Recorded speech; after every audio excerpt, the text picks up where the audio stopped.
Naaresto at nadetine ang ilang mga Pilipino sa Qatar kahapon, March 28, matapos magsagawa ng umano'y hindi otorisadong political protest.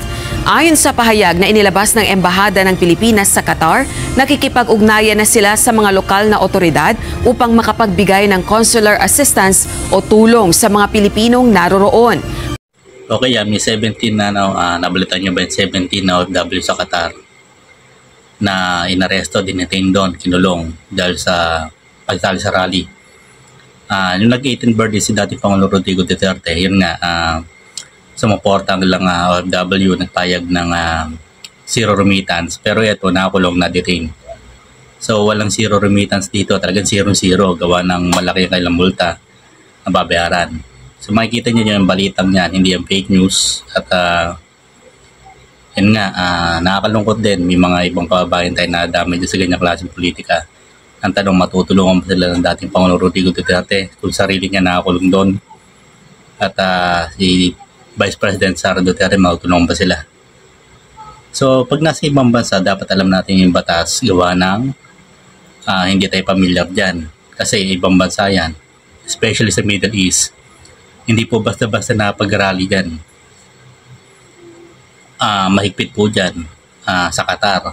Isa na dyan. Yung 17 OFW na nakulong ay pagmumultin na malaking halaga.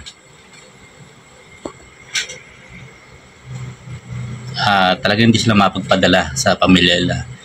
Ngayon, mga DDS supporter to, no? Yan, na-auto, na-loko. Na-auto, na-loko dyan sa Qatar.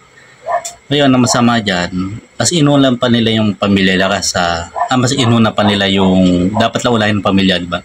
Mas inuna pa nila yung iniidolo nila na politiko kaysa sa pamilya nila at ekonomiya ng sarili nating bansa. So, worth it ba na makakulong sila dyan?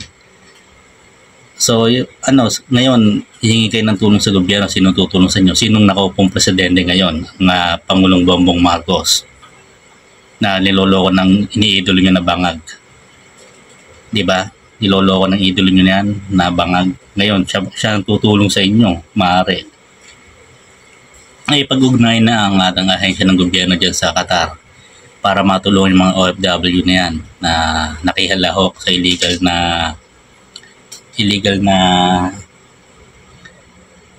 na pagprotesta kapag sali sa rally. So ito, merong napanood nyo sa balita, tapos itong panonorin nyo kay Atty. Claire Castro. Patas with Atty. Claire Castro, pakisubscribe. Nanghiram po ng video sa inyo, Atty. Claire Castro. So ayan, panoorin nyo para mas maintindihan nyo yung damage na nagawa sa kanila ng pagsali sa illegal na rally.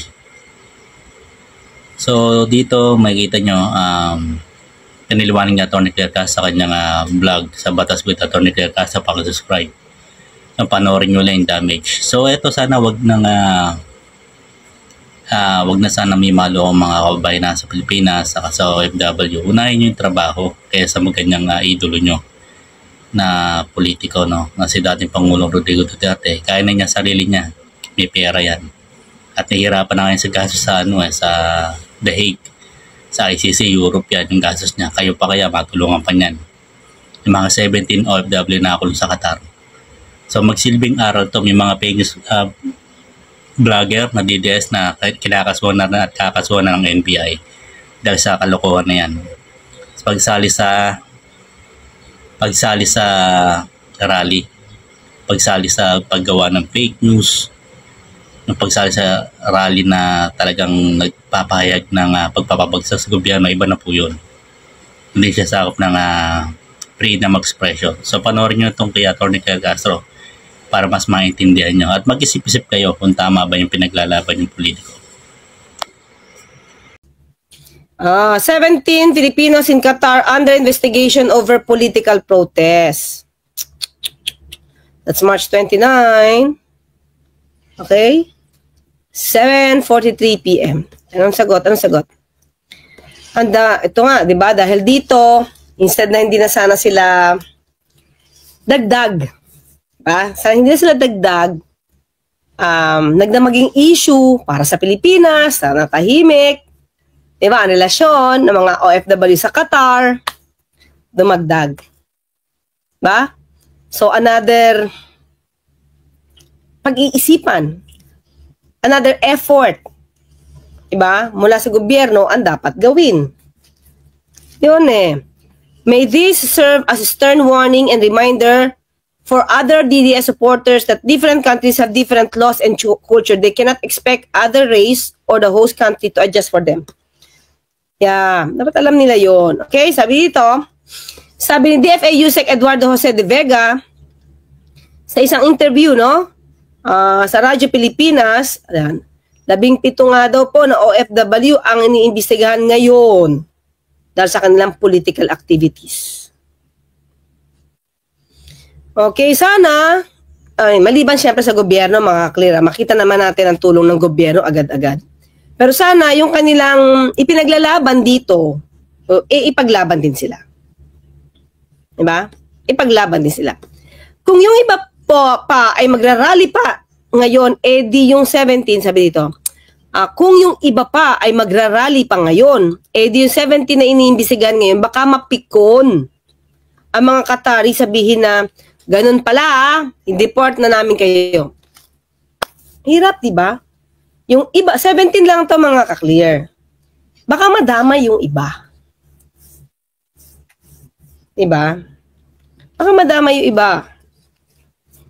Mga kababayan na alam naming may karapatan kayo sa Pilipinas, sabi. Iba-iba po ang panig natin sa politika. Pero pag nasa Qatar, hindi pwede eh. Hindi ito US na pwedeng sumali sa politika rallies. Diba? Oh. Yan. O, na-detain. Ano mangyayari sa pamilya nyo dyan? O, paano yan? Kung na-detain kayo, wala kayong kikitain. Ano mangyayari doon sa mga employers nyo? Diba mga ka-clear? May pinaglalaban kayo. May kulay kayo. Berde kulay nyo. Paano yung pamilya nyo? Diba? Paano yung pamilya nyo? Paano na yung zero remittance? O, ang mangyayari kung nakadetain kayo, wala kayong kita, talaga magkakaroon kayong zero remittance sa pamilya nyo. Yung inaasam ng iilan, hindi naman lahat po mga kaklira, ng OFW na zero remittance, ay mukhang mangyayari dito agad-agad sa 17 na i-detain sa Qatar. Ito pala Under Qatar's law, number 18 of 2004, unauthorized protests and demonstrations are illegal.